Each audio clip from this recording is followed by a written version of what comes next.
By listening more, we can form great partnerships that are enduring for many generations to come. My name's Matt Bartz, I'm the General Manager for Rail Maintenance. For us at Rail, the way we connect with local community is vitally important, not only to our operations, but also how we continue to build the opportunities in the region for sustainable outcomes for everybody. The most important voice for us, of course, is the voice of traditional owners.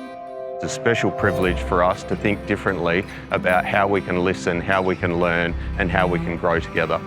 Rio's changed an incredible amount in the last 4 years. I think probably the strongest example that I can speak to at the moment is how we're thinking differently about partnerships and how we're solving really hard challenges together going into the future. Decarbonisation is such an incredible opportunity for us to again think differently about how we're showing up. Without their voices, we really wouldn't be able to solve this problem on our own. We need to solve this problem together, and we are solving this challenge.